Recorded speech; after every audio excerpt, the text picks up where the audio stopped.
De Simón Bolívar se pueden decir muchas cosas, pero una que no se puede decir bajo ningún concepto es que fuera tonto. ¿Y por qué te digo esto? Pues básicamente porque pese a que Simón Bolívar empezó con mucha fuerza la guerra de independencia para romper sus lazos con lo que era la corona española de aquel momento, cuando vio que las cosas empezaban a torcer y que era cambiar el collar del uno por el otro, en este caso el gobierno británico o el imperio británico, poco a poco empezó a recular. Simón Bolívar tenía muy claro que su principal aliado en la guerra de independencia era el imperio británico, y por eso supo que eran los únicos que les iban a proveer de todas las cosas que necesitaban: fusilería, armamento, pólvora, etcétera, etcétera. Por eso no le tembló el pulso a la hora de tratar de intercambiar territorios por todas aquellas cosas que necesitaban para seguir combatiendo, hasta el punto de que no le tembló el pulso a la hora de ofrecer Nicaragua y Panamá a cambio de 8.000 fusiles. Pero como te decía anteriormente, Simón Bolívar tenía muchas cosas, pero una no era ser tonto. Y pronto se dio cuenta que los británicos no tenían ningún interés en tener un socio igualitario en las costas de la América española. Ellos lo que querían única y exclusivamente era tener colonias de las que pudieran extraer materias primas y por supuesto beneficiarse como habían estado haciendo en Estados Unidos o posteriormente harían en la India. Esto al bueno de Simón le interesaba mucho menos, porque de hecho sabían que era mucho mejor estar bajo el paraguas de los españoles que de los británicos. Y esto no lo digo yo porque a mí me interese ensalzar a los españoles o lo que sea, no, esto te lo digo porque el propio Simón Bolívar trató de volver a pertenecer de una manera más indirecta a la corona española, y por eso en 1820 Francisco Antonio de Cea, vicepresidente de la República de Colombia, fue enviado por Simón Bolívar directamente a Londres con plenos poderes para negociar con el duque de Frías, que era el embajador de España ante Reino Unido, un plan de reconciliación y proyecto de confederación hispánica. Y es que, como te decía anteriormente, Bolívar se dio cuenta de que estaba, sin saberlo antes, trabajando para los planes y programas británicos, cuya geoestrategia tras perder las 13 colonias de Norteamérica en la guerra que dio nacimiento a los Estados Unidos consistía principalmente en balcanizar los imperios español y portugués, aprovechando estos a su vez décadas de contrabando con oligarquías portuarias como la de Buenos Aires, Lima, Guayaquil o Caracas, a las que se asegurarían el control territorial sobre pequeñas partes de los virreinatos hispánicos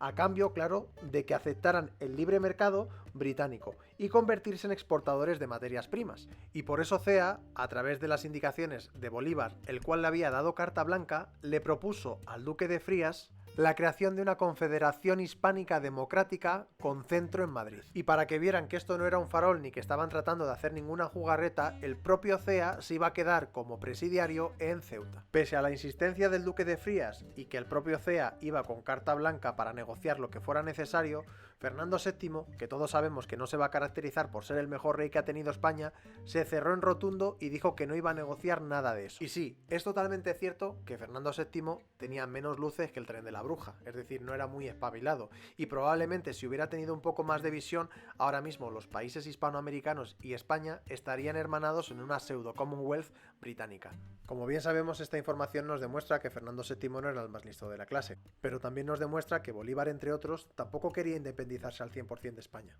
Pero Simón Bolívar no fue el único libertador americano que propuso un modelo similar al que te comento. Y es que Fernando VII rechazó otra vez la reunificación cuando el virrey de Perú, José de la Serna, se encontró en la casa hacienda de Punchauca, a las afueras de Lima, con el otro libertador, José San Martín, en 1821,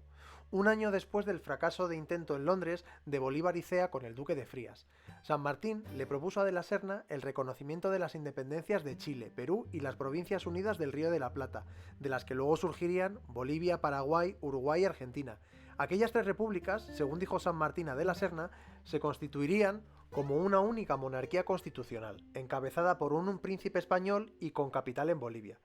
Esta monarquía firmaría un acuerdo de unión aduanera con el Reino de España que protegería la protoindustria manufacturera existente desde hacía siglos en la Sudamérica española, de la competencia extranjera. San Martín contaba con la ayuda en Madrid de su hermano Justino Rufino, oficial de la Secretaría de Guerra en España. Esta monarquía constitucional se extendería a la Gran Colombia y a México, y San Martín mismo se ofreció a ir a Madrid para elegir a un posible monarca para esta monarquía, que probablemente sería Carlos María Isidro de Borbón, pero espías británicos infiltrados en el propio ejército español, como Jerónimo de Valdés, frustraron el proyecto sanmartiniano. un año después, quedando este olvidado prácticamente en la historia y negando a los hispanos un proyecto más que interesante de mancomunidad hispana. Normalmente no suelo expresar mi opinión personal en estos vídeos, ya que me gusta que tengas toda la información y que al final tú mismo te conformes tu propia opinión al respecto. Pero en este caso sí que me parece muy interesante que dos de los principales padres de las patrias sudamericanas, en algún momento del proceso de independencia,